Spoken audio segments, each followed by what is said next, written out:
Hi, welcome to your training. According to Francine L. Huff, debt collectors put back $40 billion into the U.S. economy each year. Debt collectors fulfill a vital role in maintaining our businesses as well as keeping our loved ones employed. My name is Kristen, and I was a debt collector at State Collection Service for 2 years. In this demonstration, we will be covering the basic materials, the basic context, the steps of a debt collection call, as well as what notes to include after the call is complete. The purpose of this demonstration is to show you the basic steps of a successful collection call so that you may be able to go out and contribute to the $40 billion that is collected. Also, you will also be learning the balance between the client's interests as well as the debtor's needs so that you will be able to balance those and create a solution to the problem. Before you can begin, you will need some basic supplies. So you are going to need to be getting some things from your employer. Your employer will be providing you with supplies such as a telephone, a computer, and a paper and pen.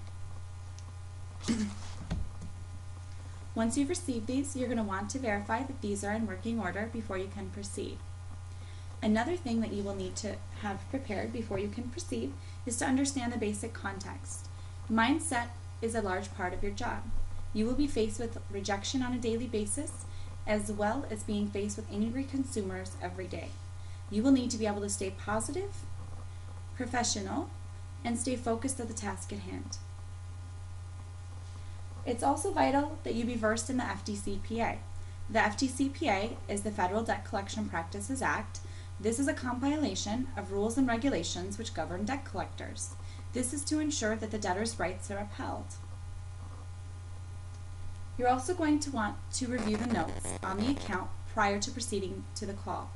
These notes will include the activities that are had. Activities include conversations or payments. You will see activities either between the debtor and the client or between the debtor and the collection agency. The basic steps to the collection call. First is to identify the debtor. So let's do that. Ring, ring. Hello? Hi, I'm trying to reach Joseph Lukasik. That's me. Hi, Joseph. This is Kristen with State Collection Service. This is an attempt to collect a debt. Any information obtained is for that purpose, and the call may be monitored or recorded for quality assurance. What I just said to Joseph was the mini Miranda. I just read Joseph his rights. After this statement, we're going to ask for the balance in full. Joseph, I have a balance of $500 from St. Mary's from December 19th, 2009. Are you able to pay this balance off today with a check or credit card? No, I don't have that kind of money, I'm sorry. Okay. This step in the call, the debtor has said he does not have balance in full. So now we are going to proceed to try to find a solution to balance in full. Okay, so I understand you don't think you have the balance in full, so some possible solutions for us to brainstorm. Do you have any options to take out a private loan through your bank? My credit's pretty bad, so I don't think they're going to give me any money. How about an option as far as equity on your house? Well, I rent an apartment. I don't own a house, so there's not any equity in that, unfortunately. Okay. How about, have you talked to your friends or family about your situation? Well, I try not to talk to them too much about it, but most of them are just as broke, if not more so, than I am. Okay. You don't think that you could call them to ask if you could help, if they could help you out? Well, it's kind of embarrassing, so I really prefer not to. Okay. At this point, we haven't been able to create a solution to the debtor's problem of balance in full. So at this point, it's vital to understand the debtor's situation so we can come up with the best solution for the debtor and also maintain the interests of the client.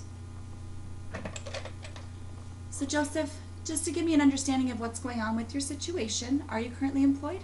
No, I was laid off last month. Okay. Do you get any unemployment from your job? I get about $700 a month. Okay. Did you get a severance package? No, they didn't offer me a severance package, unfortunately. Oh, okay. As far as dependents you're supporting? Well, my wife and I, we have a 1-year-old daughter. Okay. So does your wife work then? Oh yes, my wife works. She makes about $1,200 a month. Okay. So between your unemployment and your wife's income, you guys are taking home about $1,900. Is that a safe bet? That's close to that, yes. Okay. And I understand that people do have outgoing bills as well. So what are your outgoing expenses each month? Well, between rent, utilities, gas, groceries, and daycare, In the neighborhood about $1,500. Okay, so is it a safe assumption that you have about $400 left over after you paid your bills? About that, yes. Okay. So at this point, we have gotten an understanding of what the debtor's situation is. The next step is to negotiate a solution based on the information we have just obtained. So Joseph, you say you have about $400 left over. Is it possible that you could maybe do, a payment of $400 this month, finish it up next month with a $100 payment? Well, I don't have $400 either. $100 a month though, I could probably do 100, like the 100 you were saying for next month. I could probably handle that today. Okay. How about an option as far as maybe doing a little bit more than that, maybe about $200 into 2 payments, and then $100 for the last payment to get this cleared up in 90 days? I would like to get it cleared up as soon as possible, but $200 is kind of stretching me a little thin again, just in case something else happens. I don't want to be caught short. Okay. Do you have any options for maybe upping it somewhere in between about 150 until this is paid off? 150 is a little bit out of my comfort zone, but I could probably swing that. That shouldn't be a problem. Okay. And to show your good faith, are we able to set those up as post-dated payments? I don't see why not. Okay. At this point, we have negotiated a solution. The next step is to take the payments from the debtor and add the notes into the account for future collectors to view. Okay, Joseph, so is the 18th of the month okay for me to set those payments up for? Yeah, that sounds fine. Okay, I'm setting those up right now, and I hope you have a great day. Thank you for negotiating with me. Thank you too. Okay. So now we have negotiated a payment, we have taken the payments, and now we're going to add notes into the computer. The notes that you're going to be adding into your computer consist of the situation that the debtor was in, the arrangements that you guys have made, and the dates and anything that is details as to what happened on the call.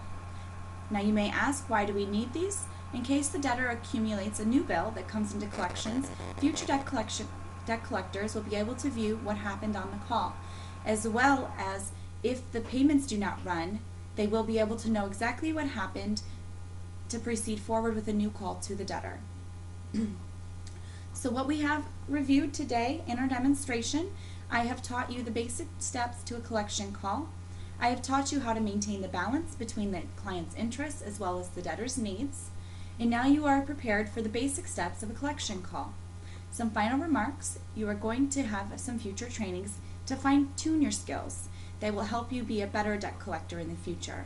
In between those trainings, I want you to get some practice. So what you're going to go do right now is to go get on the phone. So go make some calls.